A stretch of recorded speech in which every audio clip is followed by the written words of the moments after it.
Why do we have this signboard outside? So he said, so that we do not disturb the people who are sleeping inside the temple.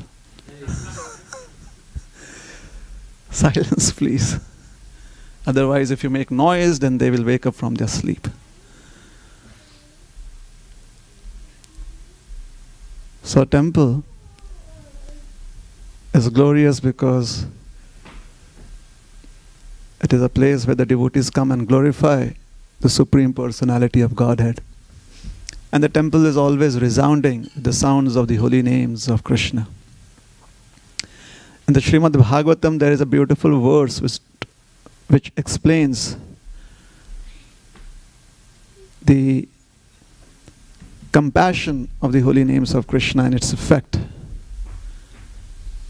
on anyone who is sincerely chanting the names of the Lord.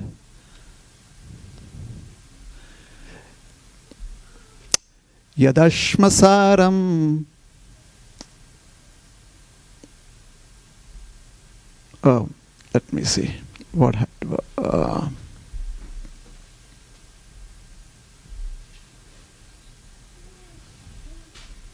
Yes, sorry. Yadashmasaram hridayam bhatedam yadgrihiyamane harinam dheye na vikriyetat yada vikaro netre jalam gatra ruheshu harshaha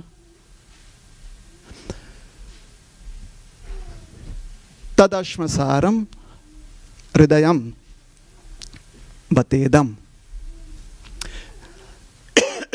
Ashma means steel. In modern times, we've heard of the man of steel. Yes? Children, you have heard of the man of steel? Superman. Yes? Powerful. Yadashmasaram. Ashmasaram means steel framed. Hridayam. One's heart is certainly steel framed. Bata idam yad grihyamaner. When it does not transform, especially having chanted the names of Krishna. Harinam dheyai. So one is chanting the names of Krishna.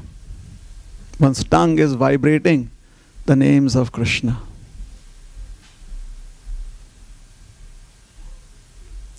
One is meditating or is trying to focus on the names of Krishna. Dheyai. Na vikriyetat. Na vikriyeta yatha yada vikaro. However, if there is no transformation of the heart, if one does not feel emotions of love and the desire to serve Krishna, even if one's eyes are filled with tears, netre jalam, gatra ruheshu harsha. In every single pore of a body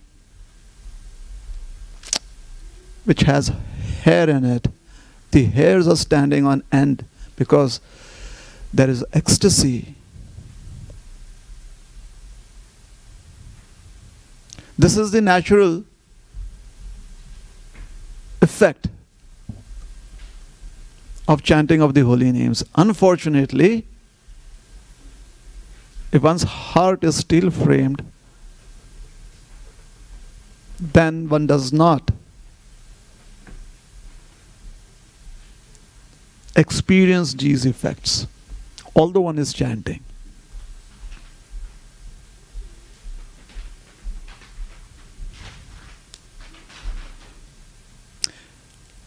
Let me tell you a joke. This is about a child that wanted to have a bicycle as a gift on its birthday. So the child was praying to the Lord during the evening arati. After the arati was done at home, then they would offer their prayers to the Lord. The child was shouting at the top of its voice, "My dear Lord Krishna, please let me have a red bicycle for my birthday, as my birthday present." So the mother whispered into the child's ear, "There's no need for you to shout so loudly. Even if you offer the prayer within your heart, Krishna will hear." The child said, "I realize that Krishna hears prayers offered from the heart too. But grandma has deaf ears. She is hard of hearing. So I have to shout out loud for her to hear that."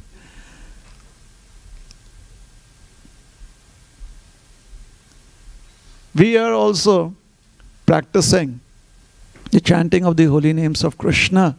And we are calling out for Krishna. Hare Krishna, Hare Krishna, Krishna Krishna, Hare Hare, Hare Rama, Rama Rama, Hare Hare. Who are we chanting for? Who do we want to hear our chanting of the holy names? Is it the devotee sitting next to us? Is it just the tick box that should hear us so that we can tick our box? Today's chanting is done.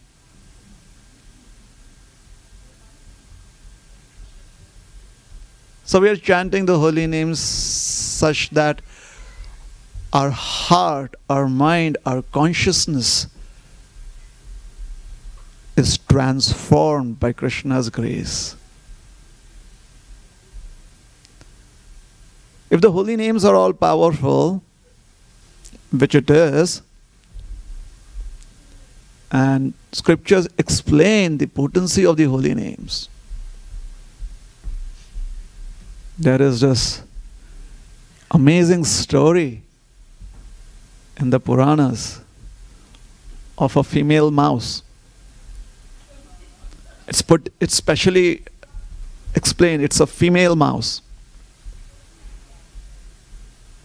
The female mouse lived near the altar of an ancient temple. And every night she would come onto the altar seeking out some of the ghee, the clarified butter that would remain in the lamp, the offering lamp. You know, once the wick is burnt, there's some ghee that still remains, clarified butter still remains, sticking to the metal frame. So she would come seeking out that ghee every single evening. After the evening arati, it was an ancient temple, so the people would kind of leave and they would leave their lamps right there. So this particular evening, as she put her teeth into the lamp, the vessel containing the lamp, the ghee wick, the vessel that contained the ghee wick, her two front sharp teeth bit into the wick. You know, sometimes cotton is very sticky in the sense that some of the strands, if your teeth have some serrations in it, it is rough. Now sometimes when you have this, you floss your teeth and it's a little rough, then it gets caught in your teeth, in the serrations. So the female mouse, her teeth got stuck into the ghee wick. Now she tried with her little paws to kind of reach her mouth, but she couldn't.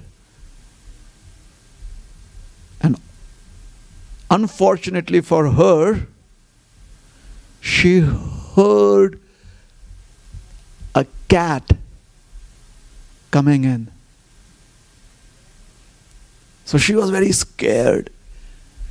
she immediately jumped off the altar and she started running away. And the ghee wick was not completely extinguished. There were still some embers remaining. So as she ran, her movement and the wind blowing against her reignited the flame. So the wick again burst into flames. So now she had this wick on her teeth, and there were her whiskers and her nose, and there was this flame right in front of her. And it was hurting her. She felt the heat and she was getting burned. So she did her best to try and throw off the wick by shaking her neck and her head. She tried to move her neck this way and that way, and she tried to shake her head up and down. And somehow this movement, shaking her head and trying to go sideways, it made the lamp go up, down and sideways, such that from a distance it appeared as if somebody was offering a ghee lamp to the Lord. And then the flames, they burnt her and she died. The body dies, but the soul doesn't die. Yes? Isn't it? Tatha dehantara prapti dhirastatra na muhyati. After death, the soul goes on its journey to another body. So this soul that had a mouse body, having met death, was immediately transferred into the body of a princess. The mouse, the female mouse, was born as a princess of the kingdom of Vidarbha. Does anyone remember this kingdom, Vidarbha? Children? Vidarbha. Okay, let me give you some hints. Vaidarbhi, you know what is, do you know somebody called Vaidarbhi? Okay, another hint. Krishna from Dwarka rode overnight on his chariot to get to Vidarbha, where he would meet his first wife. Rukmini, yes. She is a princess of Vidarbha, mentioned in the Krishna book, mentioned in the Srimad Bhagavatam. So this is an ancient kingdom, Vidarbha. And so this mouse was reborn as a princess in the kingdom of Vidarbha. And she was very much attached to serving the deity. So her father sought out a devotee husband for her when she was of marriageable age. So the princess of Vidarbha got married to the king of Kashi. You know Kashi? Have you heard of Kashi? Kashi is another name for Varanasi. You know Varanasi? There was this king of Kashi whose friend thought that he was Lord Vishnu, Lord Vasudev, and he kind of stuck onto his shoulders 2 extra arms. Remember that king? Paundraka. And he challenged Krishna, and Krishna came all over from Dwarka. And when he saw Krishna, he said, "You are a fake. Give me back my weapons, especially my Sudarshan Chakra." And Krishna said, "So here, take." And he let go of the Sudarshan Chakra, and the Sudarshan Chakra chopped off the king's head. King Paundraka was no more. And then the king of Kashi was angry, and he fought with Krishna, and Krishna defeated him, and the entire city of Kashi was burnt by this Sudarshan Chakra to ashes. Yes? So that kingdom, the kingdom of Kashi, is also an ancient kingdom. on the banks of the river Ganges, the Ganga. So she got married to the king of Kashi. And every single day, she would offer ghee lamps as her worship to Lord Krishna. Every single day. And at the end of her life, she went back to the spiritual world. Now, if a mouse gets that benefit, and it's not even directly the desire of the mouse, it is Krishna who kind of just accepts it. All right, this is my worship going on. Krishna kind of accepts that. All right, this is my worship going on. I accept this as a worship. So, even unconsciously, unknowingly offering a lamp to Krishna gives you the benefit of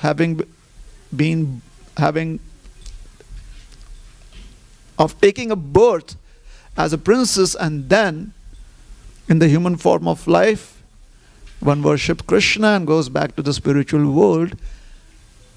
Then how much more benefit one would get when in the upcoming month of Kartik, we offer ghee lamps to Lord Krishna here, to Neela Madhava.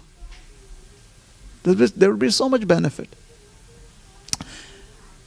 However, our acharyas point out that sometimes, because of certain obstacles, we may not be able to have firm faith in the potency of the holy names of Krishna, or in the practice of devotional service.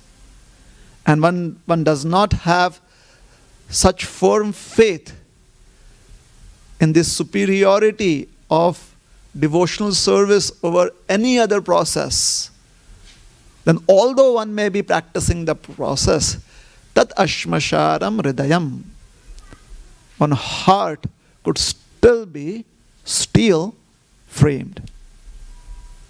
Steel framed meaning the holy names being chanted by one, or the practice of devotional service that one offers unto Krishna, would not be able to penetrate our consciousness. And as a result of such lack of faith, one may commit offenses, and the effect of such commitment of offenses has been described in the scriptures. And one of those effects is Kautilya. Kautilya means crookedness. That is a literal translation. In other words, it means hypocrisy.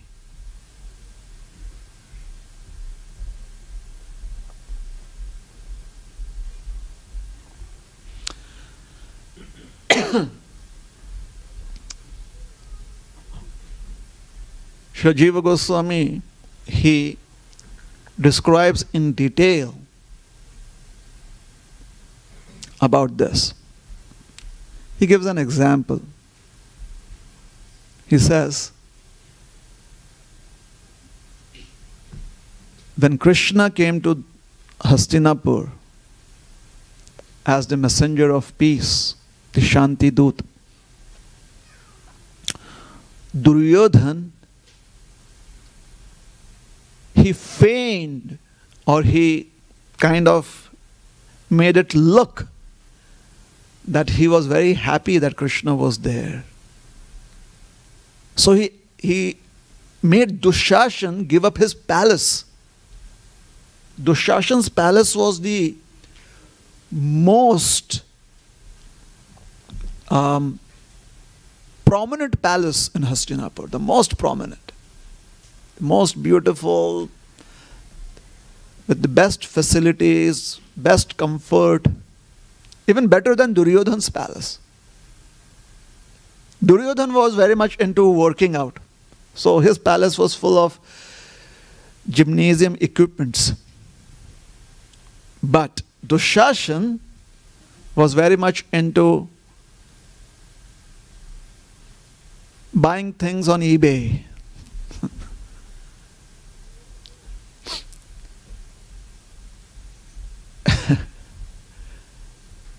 So he had all of these things that he had bought off the internet and decorated his palace.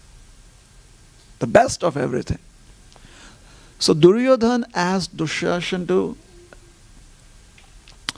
move out of his palace, and he made that palace available for Krishna. Then the road that on which Krishna would travel towards the city of towards the city of Hastinapur, he had it completely decorated along with so many welcome arches, and he sprinkled rose water and fragrant water all along that main road. And when Krishna entered the city gates, he had brahmanas chanting auspicious mantras, mantras of welcome and worship from the scriptures. And these were the best brahmanas of the kingdom. And he had people sprinkle the road with petals of fragrant flowers, so that Krishna, as he walked, his soft feet would not be hurt by the hard surface of the road. And he was personally waiting in the high and hot sun for Krishna. And he had this big smile on his face. And all of his brothers were there. And when Krishna entered through the city gates, they had bugles being sounded and conch shells being blown. And finally Krishna invited him to a feast. Duryodhana invited him to a feast. And Krishna asked to be excused. He said, I've come a long way, so I'll just go and take some rest, and then I'll come back. And then he disappeared. And he went to Vidura's home. And there what did he get to eat? Banana peels. And it wasn't special bananas that were kind of shipped in from Florida or Mexico or India. Regular bananas in Vidura's house. Vidura's wife had no idea that Krishna would be visiting. And they lived a very simple life. And why would she feed Krishna banana peels? Because she was so overwhelmed. Yeah. Now once I was at a particular function, and somebody was, all the people there were welcoming us. So one of the persons really became overwhelmed. So this person was so eager to be there and offer items of welcome that he had this tumbler with water, fragrant water in it, to sprinkle it on my head, and a garland too. So he took the garland and sprinkled it over me and offered a tumbler to me. And then he realized, what did I do? So that's a nice experience. It helps you understand how Vidura's wife must have offered banana peels to Krishna. Within her mind, she was thinking she was offering the banana pulp. I mean, within her mind, that was what she completely believed that this is what she's offering Krishna. But her eyes could not see that actually it was banana peels. And Krishna was so much affected by her simple devotion that he also accepted those peels as if it was pizza. He accepted it like that. And he put it into his mouth. And she was looking at Krishna. She was looking at Krishna's face, but still she could not see that Krishna was actually chewing on the banana peels. And this completely bowled over Krishna, that here her eyes are seeing and yet not seeing. Because she's not looking through these eyes of flesh, but she's seeing through her eyes of love. She's seeing through her heart. So Jiva Goswami says Krishna, he went to Vidura's palace rather than go to Dushashan's palace and accept Duryodhana's feast. Because he could understand that Duryodhana is being hypocrite here. He does not really have 100% faith in Krishna. His only understanding is, if I could turn this person and bring him over to my side, then I could win. Unfortunately, Duryodhana kind of forgot, or he overlooked the fact, although all the red flags are going up in his heart, in his mind actually. The red flags that this person, Krishna, who's in front of you, is also within your heart. He has access to all of your hidden files and folders on your hard drive. So all the red flags that were being raised were overlooked by Duryodhana. Because Duryodhana was so captured by his passion and his greed and his diplomacy. So even Duryodhana could not see, could not understand, although he had complete knowledge, that Krishna would see through things. He thought he could do one better than Krishna. On the other hand, when Duryodhana and Arjuna, both of them visited Krishna, because now, later, after it was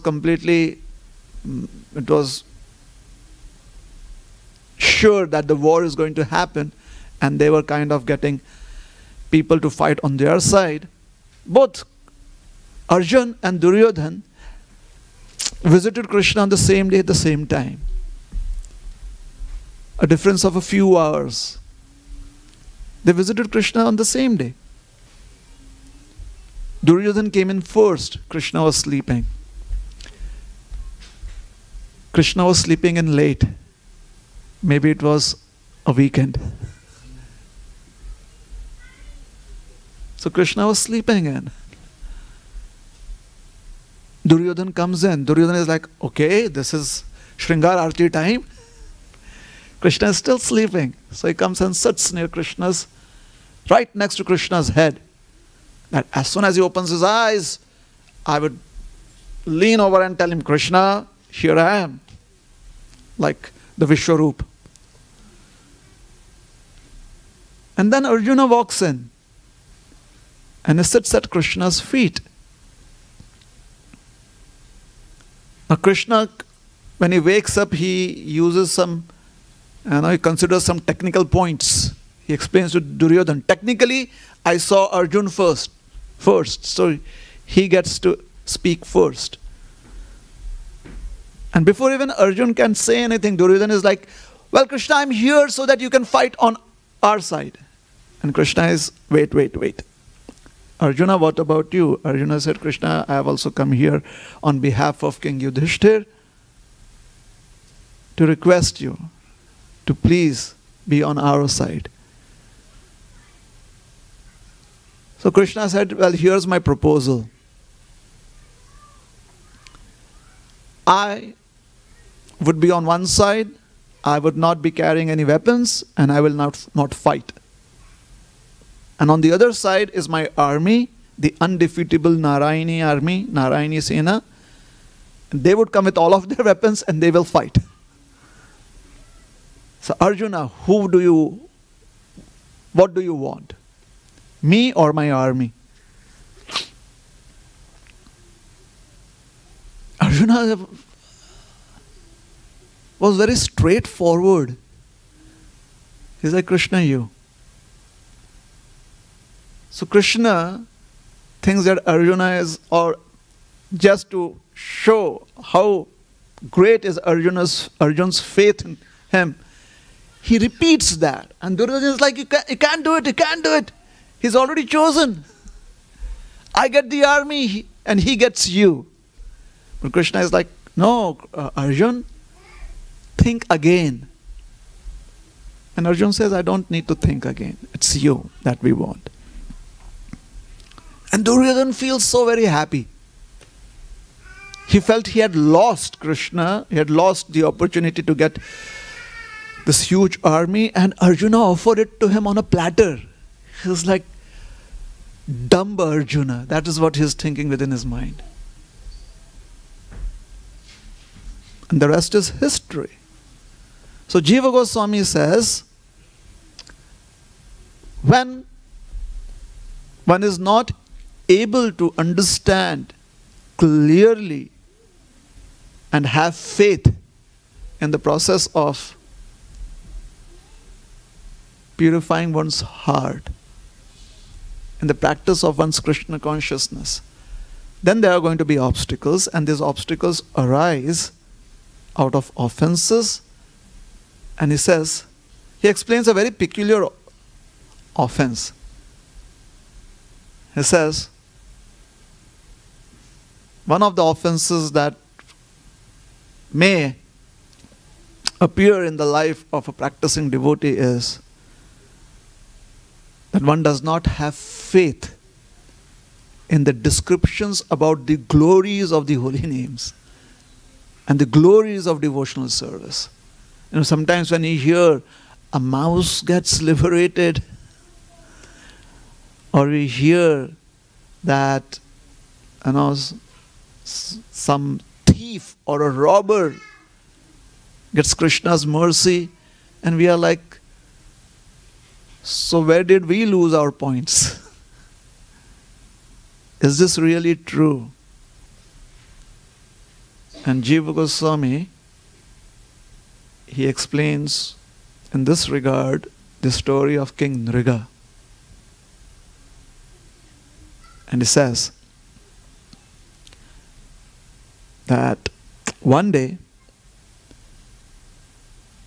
Samba and his other brothers, children of Krishna, like Charu Deshna and others, they were playing away from the city in the playing fields. It was a hot day. They were feeling tired and thirsty, but nonetheless, they didn't want to give up their play.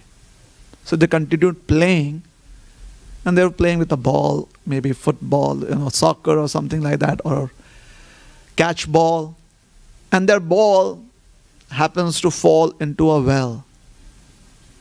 This is an abandoned well. It's in the middle of the field somewhere, an abandoned well.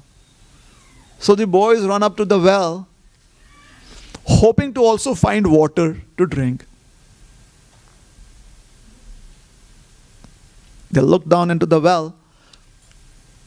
Well, rather than their ball, they find this really strange lizard that was as big as a hill in this well. That well must be really deep. And when they look at the lizard, the boys, rather than feel fear, they felt compassion for the lizard was looking up at them with these eyes that, please help me. So the boys felt that rather than call 911, they might as help the lizard themselves. So they used whatever resources they had at hand. They had ropes, they had leather thongs, things which they had come with to play, and they used that. They tried to put these ropes around the lizard, and they used these things that they had, and they try as as much as they could, they couldn't bring the lizard out of the well. So they ran back to Krishna and explained to their father that there is this lizard, you have to come and see this lizard. So Krishna, he comes to the well. He looks down at the lizard and they say, please save him, get him out of the well. So Krishna stretches out his left hand.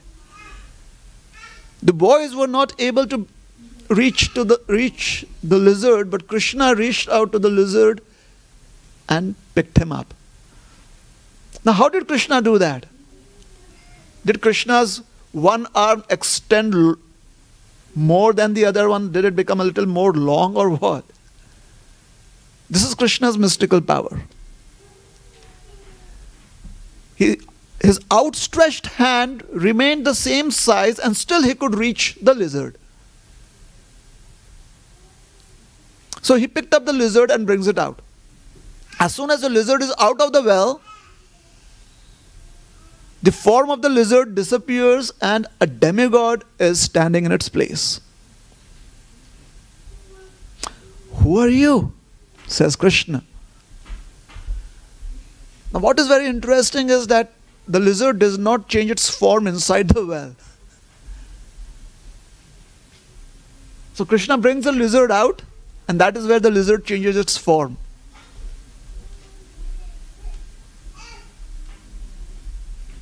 My dear Lord, you know everything, but still, because you've asked me a question, I will try and answer you. My name is Nriga. I am the son of Ikshvaku. Whenever the names of charitable kings are being spoken of, you may have heard about me being on the top of that list. Charity was done profoundly by me, was performed profoundly by me, profusely. I would offer so much charity. As many grains of sand there are on this earth, as many stars there are in the sky, and as many water droplets there are in a rain shower.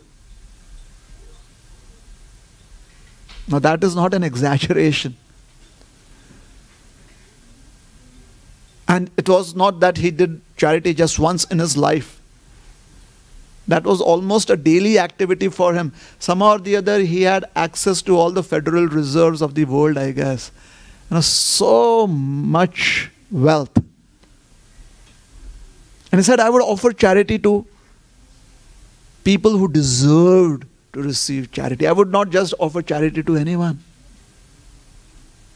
If there was a Brahmana who was very much fixed in his Brahmanical practices, was austere, was truthful, was following the principles of cleanliness, and yet was poor because by choice, I would offer that Brahmana charity.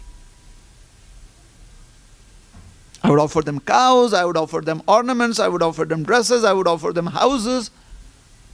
Now if you would offer people charity every day, why would people come up for receiving charity then? I mean, everyone should have been satisfied, isn't it? But the nature of the Brahmanas is that as soon as they receive charity, and if it is, they're not going to use it, they either leave it right there after accepting it, or they offer it to someone else. It's like sometimes when devotees, they get prasadam plate, and it has only bitter gourd on it. They offer it in charity to someone else. They either leave it on the plate, or they offer it to the next devotee. Please, would you like to have some prasad?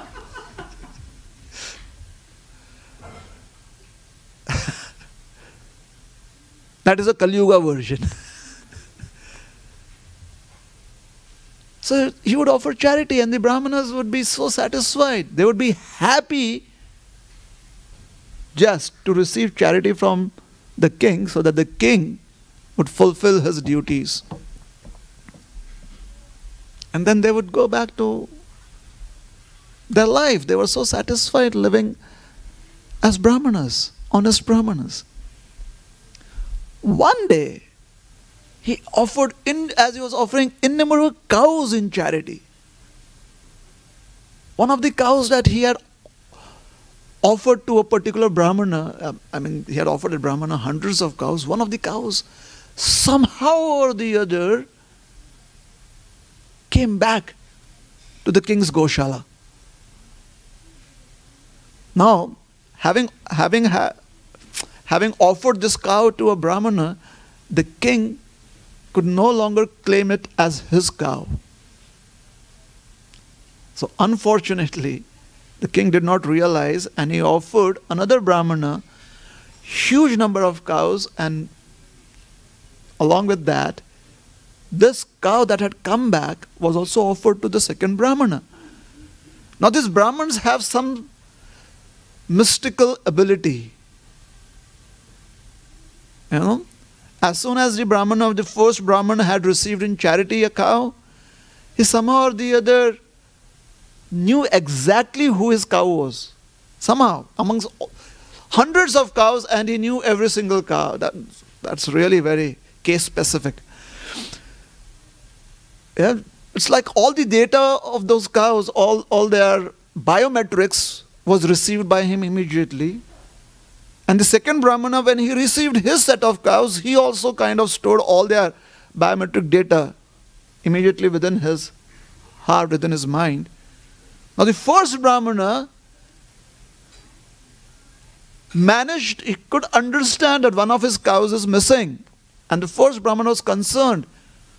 Oh, Goraksha, I have to see that the cow is safe.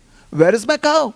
He looks around and he sees that it is with another Brahmana and he's leading that cow away. He says, wait, that's my cow. That's my responsibility. And the second Brahmana says, no, it's my responsibility because this cow was offered in charity to me. I received this cow in charity from the king. So rather than fight amongst themselves, they approached the king and they said, you offered this to me, you offered this to me. And the king realized, the king trusted them, he accepted their version. And he realized that there had been a mistake. So he said, please, if both of you would agree to receive 100,000 cows in return for this one cow and save me from this predicament. And the Brahmanas, they kind of reply back, do you think we want more cows and that is why we have come back here? They felt offended. So they just left the place. And the king was left behind with the cow. Neither Brahmana took that cow, which was theirs because it had been received in charity. At the same time, they felt offended that the king would offer them more for this one cow. So days passed, years passed, the king died, Yamaraj came, or Yamadutas came, and they brought him to Yamaraj's kingdom. And Yamaraj said, my dear king, I'm looking at your records and you have so many pious credits. It's so huge that if you want to enjoy your pious credits, you would be enjoying it for eternity. And there is this one mistake that you made, and for that you have to accept some reaction, some punishment. So which would we want to have first? A life full of enjoyment in the heavenly planets, which would be which would seem like eternities for an entire eternity, or one life of punishment. And King Nriga, he thought that, let me take the punishment first. So it is pointed out, a couple of things are being pointed out here. The first thing is, why wouldn't he have accepted the enjoyment first? Because if he had done that, he would have spent such a long time just receiving the reactions of his pious credits. And maybe there he could have chanted Hare Krishna and gone back. This is a spiritual world. Why would he choose the reaction to the mistake first? He got bewildered. And why was he bewildered? King Nriga, when he met Krishna outside of the well, he said, "My dear Lord, how is it that I'm seeing you? I'm seeing your divine form. This form is observable only to those who are pure in heart, who have finished their journey on the spiritual path. How is it that I get that opportunity?" And then he says, "Maybe it is because I always had faith in you and I served the Brahman, and the Brahmanas I served by their blessings." So how is it that King Nriga would always be faithful to Krishna? He would serve the Brahmanas, he would offer so much in charity, and still he gets to go to hell. And then he chooses an option that would give him suffering as a lizard. Ultimately, in retrospect, we can say that finally he got Krishna's blessings. However, using this example, Jiva Goswami points out that King Nriga did not have as much faith in the potency of devotional service as he had faith in the practice of charity. And he compares his example to the example of Ambarish Maharaj and says, Ambarish Maharaj was also in a predicament. Durvasa Muni felt that Ambarish Maharaj had not properly honored him, and he created a demon to attack Ambarish Maharaj. Ambarish Maharaj has just practiced a long, he had just been on a long fast. And he was about to break his fast. However, Ambarish Maharaj was not thinking about, oh, my fast and all my austerities and my piety will save me. He was not even thinking of protecting himself. He simply stood there remembering Krishna. He was practically not afraid of the demon coming towards him. He neither was fearful of it, nor did he have any disdain for the demon, like, all right, come on, let's see what you can do. He did not even have any disdain for the demon. He was simply, it seemed he was totally undeterred, unmoved, but actually his heart was very much moved by the remembrance of Krishna. And then the Sudarshan Chakra comes and kills the demon. So since Maharaj Nriga had, it seemed that he had a little more faith in the process of karma kanda. Hence, he was always insistent on practicing charity. Although he also offered devotional service to Krishna, he was offering a lot of charity too. And Jiva Goswami says, because of that, although so much faith did he did have in Krishna, but bhakti, seeing that he also has so much of inclination towards karma kanda, like devotional service came to the forefront and protected Ambarish Maharaj. But in this case, devotional service took a step back. Why did that happen? Why did bhakti take a step back? Because Maharaj Nriga was not able to take complete shelter of bhakti. And the reason he could not take complete shelter of bhakti was due to his attraction to the process of karma kanda.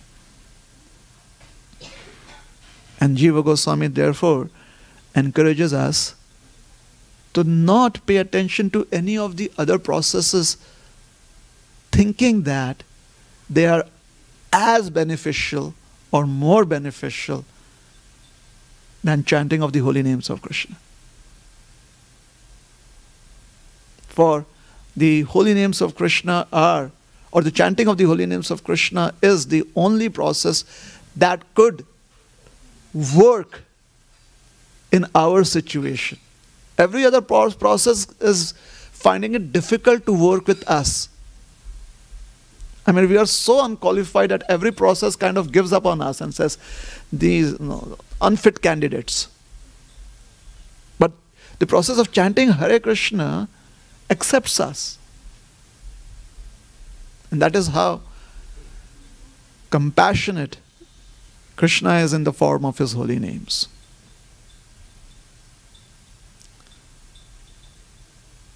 Tomorrow, we'll discuss another aspect of how is it that a mouse is able to get the birth of a princess who is fully devoted to serving Krishna, offering ghee lamps, just by an unknown and simple act of trying hard to be free from the burning sensation of the ghee lamp. Agyat Sukruti, how is that she got that benefit? And we may not be seeing any transformation within our hearts. Tad ashmasaram hridayam. Why is our heart still steel framed?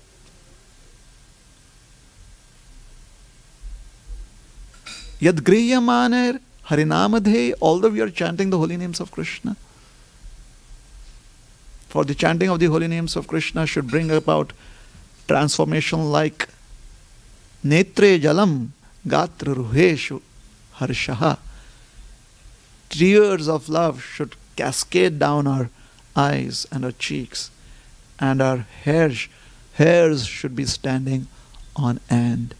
Let karma kand not become an obstacle or fruitive mentality. Karma kand basically means fruitive mentality. Let fruitive mentality not become an obstacle in a practice of devotional service.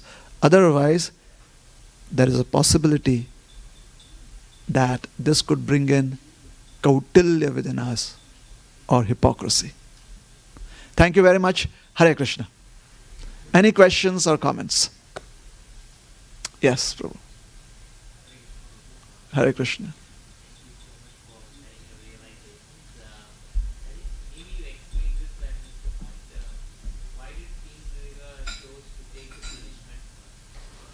He was bewildered by the fact that his bewilderment was from his faith more in the act of charity than his devotion to Krishna. He had immense devotion towards Krishna, and he had immense faith in the act of charity.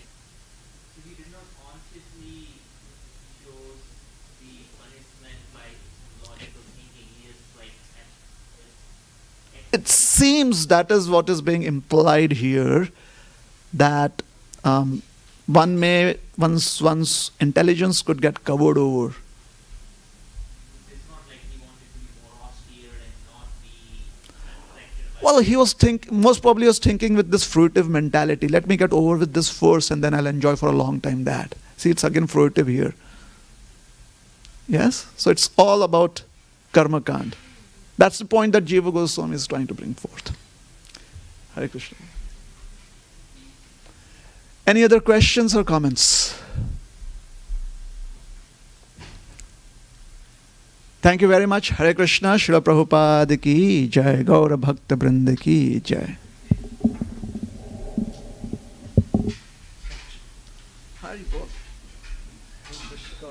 Bola.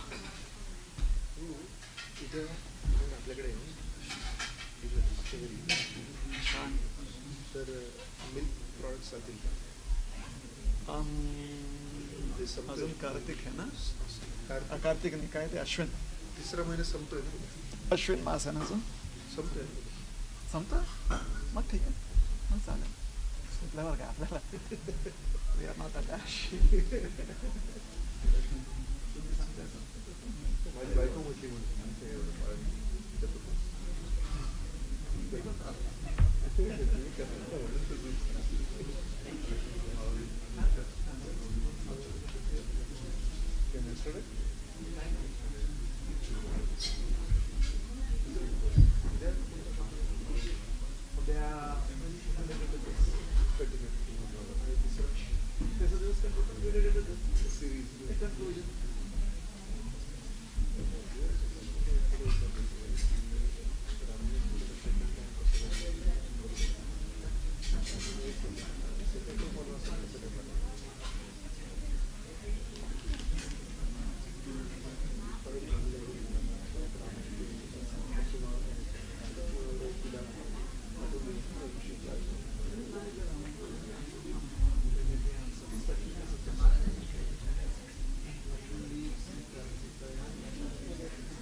వచ్చేసారా? ఏం problem కాలేదా? అంటే experience అయితే